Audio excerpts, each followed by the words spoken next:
5, please. Rolling. We know and love them in jellies, relishes, in muffins, or dried on top of salads. The cranberry. Wisconsin produces more cranberries than any other state in the country. And this week on Top Chef, the competitors produce some pretty unexpected dishes. I have some salt and pepper scallops with cranberry red curry and mint, dill, and cilantro. I mean, it is your state fruit, right? It is my state fruit. Do you cook with them often? No.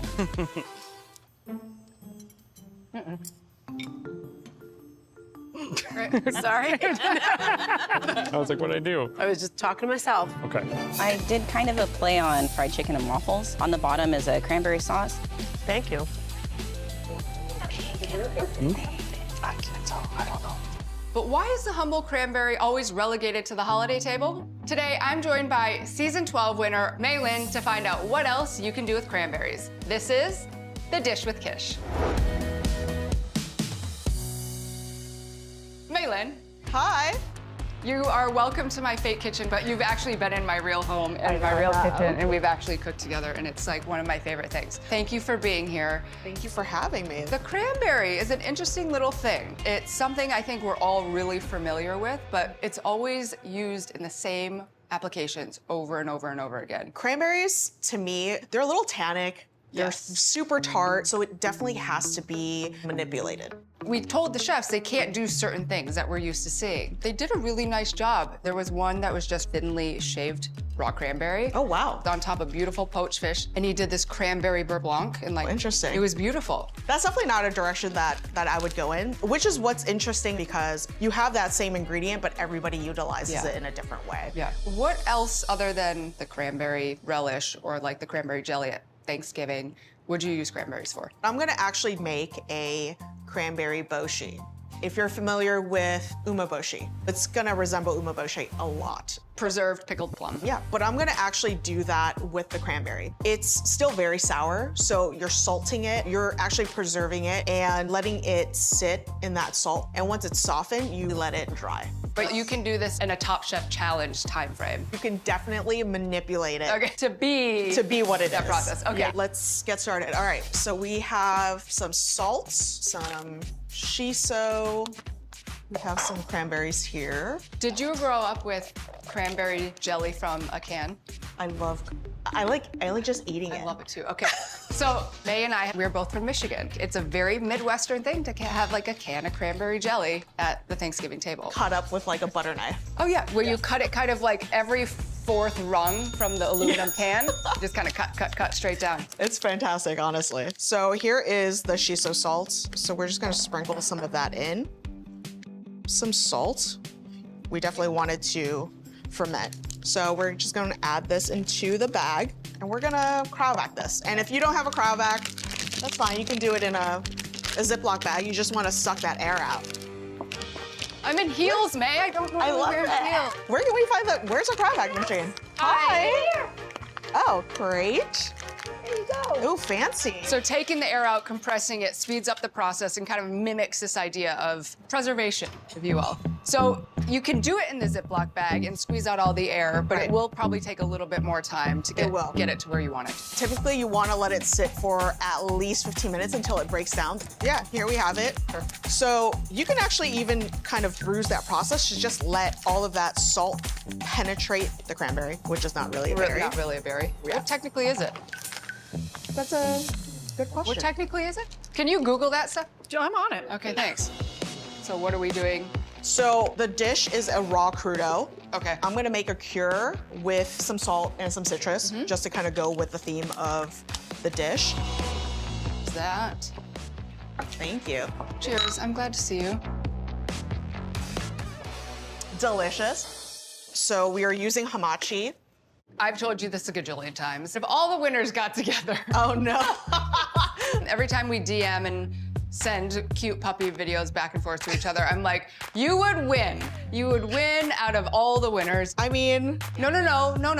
You know how to cook everything. You have a bigger skill set than most everyone I know. Stephanie is also nodding her head, absolutely. Oh. Yeah. I'm coming on because I got to tell you guys about the cranberries. Tell us. I wrote a Post-it note.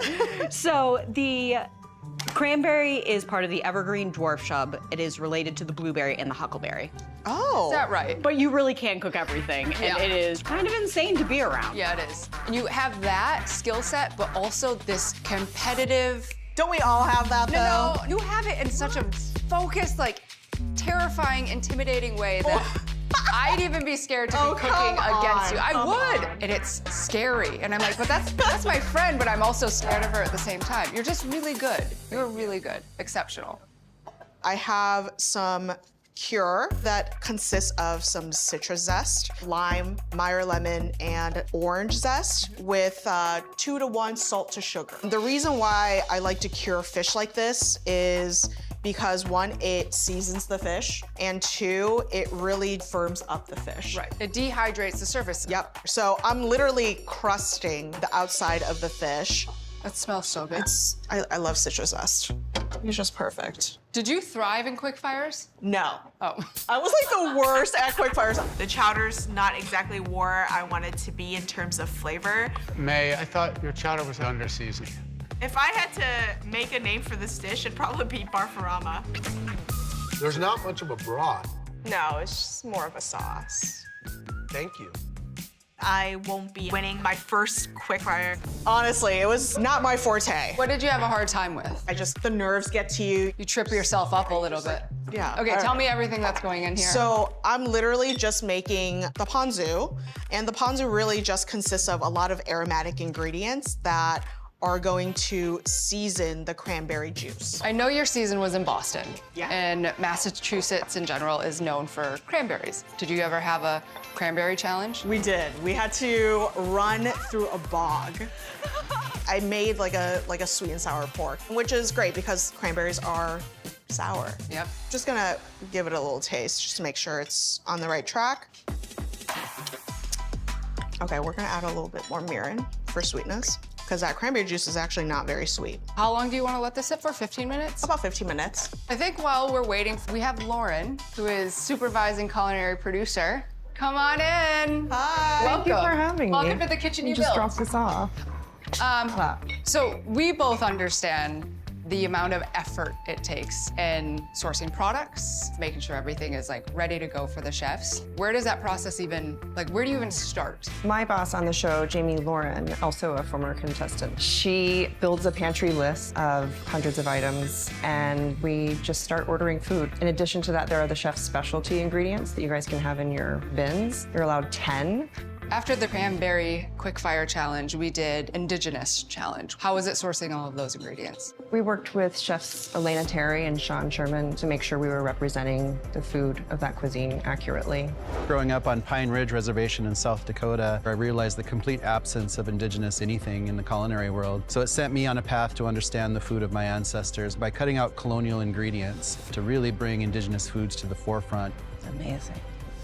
In retrospect, it wasn't really limiting at all because they were all really beautiful ingredients. You don't always have to have all the fancy, all the extra items. I love that. That actually sparks another question fans oftentimes ask. What do you do with all the leftover food? It's so important not to waste anything. At the end of a show, we'll give away everything to the community organization and donate it. You guys truly work your tails off, not only for us to have a show, but also for the chefs to have their moment to shine and cook their beautiful food for everybody, not just for us to taste, but also for all the fans. Thank you, Lauren. Thank you. I'll see you in about 4 minutes. See you then. Yeah, okay. We're gonna get a move on. All right, so I have some of this cranberry boshi. I'm just gonna blitz this. Just to bring all of it together again. Exactly. And it's gonna look like cranberry jam. It's different, right? But do you get like that umeboshi quality? I do, and it the also shiso? is like a really nice, slightly less sweet sour candy. Your fave. It is my fave. Okay, explain to everyone the layering that's happening. Okay, I am seasoning every single slice of fish with the cranberry boshi and a shiso leaf. Typically, the way that I like to plate food is for the diner to get each component on your, every bite onto your spoon or fork. Also, just the attention to detail is astonishing. So you're layering, and then you're trimming off one end, so you have one that's a nice straight cut, and then the one that's a natural curve of the fish. It's like chef OCD. Okay, so we're ready to strain the ponzu. Oh, it's so pretty. Right, there we have it. So then that's it. This is the dish. Good Kish. Steph? Coming! Beauty. Thank you, this is stunning. Thank you. Okay, can we taste? Yeah. Okay. Okay, I mean- I'm doing what you're doing. That's my general rule in life for everything. Do what May does. Just get a little bit of each.